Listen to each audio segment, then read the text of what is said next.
Hello everyone, welcome to Come Sit at My Table and welcome to our countdown to Christmas. This is day 4 and we are making butterscotch candies. Now this is a really simple recipe with very few ingredients. It only has 5 ingredients in it. But let me tell you, these little candies are so delicious. They're a little bit addictive. You're going to love these. You are going to need a candy thermometer for this one because we're going to cook it to 300 degrees. So if you don't have a candy thermometer, you will want to grab one of those at the store or order one. They're very easy to use. I promise if you've never used one, it's not hard. Don't be intimidated by it. It's very easy. But other than that, you're just going to need a 9x13 baking dish that you line with foil and butter. You're going to need a heavy bottomed saucepan, and you're going to need a spoon to stir with occasionally. Other than that, you only need these 5 ingredients. So let's talk about what we're going to use to make our butterscotch candies. If you're going to make butterscotch candies, you need butter, right? So we're going to use 1 stick, which is 1/2 cup of butter. I am using salted butter, but unsalted butter will work just fine. You need 2 cups of white sugar. You need 1/4 cup of light corn syrup. I'm using Karo, but you don't have to. Any brand will work. Just 1/4 cup of Karo. You need 2 tablespoons of water, and I'm using distilled water, but you can use tap water. It'll be fine. And 2 tablespoons of white vinegar. It's kind of unexpected. I know, that's a little strange, isn't it? But let me tell you, it works and it's delicious. Now, you can see that I have already taken my 9x13 baking dish and I have lined it with foil and buttered that foil. That's an important step. You do want to do that. It only takes about a tablespoon or a little more to butter that foil. Then just form it in your pan. All right. The only thing we do is dump everything into our sauce pot. So we're just going to take our butter and our sugar, and we're going to put that in first. There goes the butter and 1 cup of sugar. There's my other cup of sugar. We're going to add our light corn syrup. And by the way, I would like to thank Pete and Kate Cullen for these really nice spatulas. They send us a set of 6 of these really nice spatulas, and I do appreciate that. So thank you for that. We appreciate it. Let me get all that out. By the way, I did spray my measuring cup before I put my light corn syrup in there because it just makes it come out a little easier. I'm going to add our water and our vinegar. And now we're going to turn the heat on to medium. And we're going to let that come to a boil. Now, while this is coming up to a boil, you will want to stir it occasionally. By the way, I forgot to say, I did slice my butter. You don't have to do that. You can just put the whole stick in. I just feel like slicing it helps it melt a little quicker. So you can do that if you want. You're going to stir this occasionally while it's coming up to a boil, but you don't have to just stand here and stir the whole time. You just want to kind of combine it and then let it start coming up to a boil. Now, that's going to take a few minutes.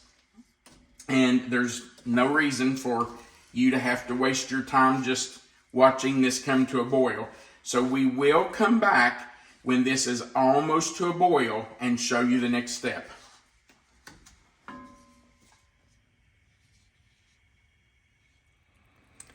Our mixture has started to come to a boil, so I am going to cover it. Now, we did stir it occasionally while it was coming to a boil. I'm going to cover it, set my timer for 3 minutes, and let it sit there and boil. Why are we doing that? By covering it, we're creating some steam inside, and it will help the sugar crystals on the side of the pan to kind of melt and go back down into the candy. Once we take this lid off, we will never stir it again. In fact, I can take my spoon and my spatula and put those in the sink because we're done with those. And that's going to be hard for you, I know. It's going to be so hard for me, especially when we pour it into the pan and I can't scrape it out. You know, that bothers me a little bit, but we can't do that. So because of the sugar crystals, right? That's right, absolutely. So we're just going to let this sit here for 3 minutes and boil. We are almost at our 3-minute mark. As soon as our timer goes off, there it is. We're going to take our lid off. We will put our candy thermometer in. Remember, such a pretty color. It's beautiful, isn't it? We're going to put our candy thermometer in, and we are not going to touch it.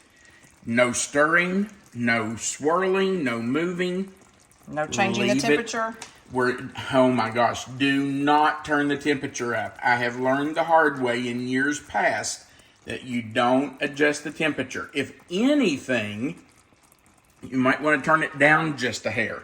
But I would just leave it on medium. I've got mine between 4 and 5 on my stove. We have a gas stove, so I've got it between 4 and 5. I will not turn it up. I'm just going to leave it set there and wait until it comes to 300 degrees on my candy thermometer. And then we're just going to pour it in the pan and let it start to harden. That's it. Now we wait.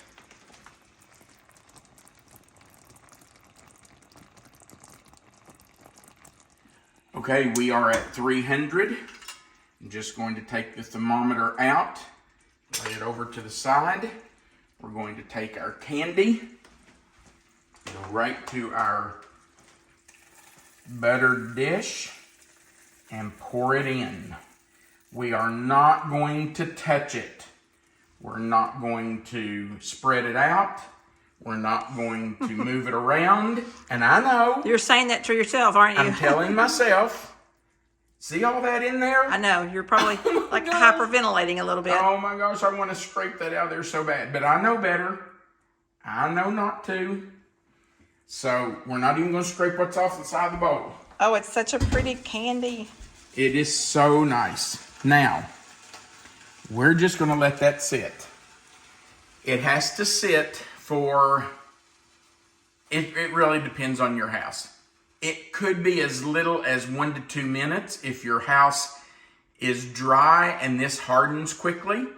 It could take 5 minutes, 6, 7, 8 minutes, depending on the circumstances in your house. Look at that color. That is just so pretty, you all. That's a beautiful butterscotch color. And by the way, the color will change as it cools. It will darken slightly. So we're letting it cool for 2 or 3 minutes to and be then, able to... once it becomes tacky, once it's like taffy, then we're going to start scoring it. And we'll score it both directions so that once it's hardened, it can break apart easily. Now, you might have to score it a time or two. Usually, I score the whole thing, wait another minute or two, and go back and go right back over the same score lines. That just helps it to break easily. So, not touching it, leaving it alone. When it's ready to score, we'll come back and do that. Oh my, that's so pretty. I can't wait to dig in. Okay, I'm starting to score the candy, but I can tell you that it's not quite hard enough to score it just one time and it be enough. So I'm gonna go ahead and score it, and then I'll come back and score that again. But you can see I've gone all the way across. Well, that just came right up on me, didn't it? And now I'm going to go the other direction. I can still see my score lines, so I know where I've scored. Now I'm going to do it this direction. And then in a few minutes, I'll come back and just go over it again to make sure that those are easy to break. I want them to break apart very easily when I get ready to break them. So I'm just going to continue scoring. Now, if you don't have a bench scraper, that's fine. Just use a sharp knife. You can just go right through it. And by the way, I try not to get them too big. Melissa has to remind me. She'll say they're getting awfully big. But it seems like the more I do, the bigger I make them. Maybe I'm in a hurry, I don't know. But I'm just going to continue scoring these, and then I'll come back in a few minutes and score them one more time, just to make sure that there's a good separation and they'll be easy to break apart. Such pretty candy. It is, and it's delicious. All right, to break up the candy, I just use my same bench scraper. If you're using a knife to score with, you can do that. And I just hit them and break them apart. Then they're ready to eat. So that's all I do. And they break apart very easily. Now, you might notice there are 2 pieces of candy missing right there. I did notice that. What happened there? Well, I think one of those Elf on a Shelf things came in here and ate a couple of pieces of the candy. Tom, we don't own an Elf on a Shelf. Okay, fine. Melissa ate 2 pieces of the candy. Oh my goodness, Tom. Santa Claus is watching. You better tell the truth. Fine, I ate 2 pieces of candy. Sneaky, sneaky, sneaky. Couldn't help it. Now, look at this. See how easily it breaks apart? And you've just got a big pile of delicious butterscotch candy. You should have broken them apart before Yum. I started videoing. Then I would have never noticed. That's true, I probably should have. You ready to eat one? I am. I guess I don't need another one since I've already had 2. Oh my goodness. What do you think? That is so good. They are, aren't they? Oh, I love it. They are so delicious. I mean, come on. It's butter and sugar. They're soft, but they're not chewy. Right. But I like a hard piece of candy to have in your mouth. Yeah. It's a Christmas thing for sure. You just want to make sure that you score them small enough so that they're not too big to put in your mouth. You want a small piece of candy. Right. All right. My goodness. We do appreciate you watching. We'd like to ask you to go right below the video and click that thumbs up button. That's just the like button, says you enjoyed the video. If you haven't already, we invite you to click that subscribe button. We would love to have you join us on our channel. Right beside of that subscribe button, there's a little notification bell. If you'll click it in the word all, YouTube will remind you every time we put up a new video. So we invite you to do that. We would love to have you join our channel. It's totally free. Just click the subscribe button, the notification bell, and the word all. Also, remember that right below the video, there's a description box. It's going to say Butterscotch Candies. If you'll click anywhere in that box will expand. Melissa always puts the written recipe right there for you. It's already typed out. You just have to click that box and expand it and look at it. Right under the recipe is our mailing address. If you'd like to send us tried and true recipes for us to consider using on our Sunday subscriber series, we would love to see those. Right under our address are 2 links where you can order our cookbook. The first one is directly to our publisher, reformationpublishers.com. You can buy this directly from them. They will mail it the same day you order, or if you order a little later in the day, they will at least mail it by the next morning. So that's the quickest way for you to get it. But there's also a link right below their link that is for our Amazon page where you can order from Amazon. And there's a place at the very bottom of the page for you to leave a comment. We love hearing from you, so feel free to go down there and leave us a comment. Thank you again for watching. We hope you will try this delicious candy. It is so good. These are the real treat. They are a treat. We want you to remember that you are always welcome to come sit at my table. And remember, we'll be back tomorrow with another video for our countdown to Christmas. Merry Christmas.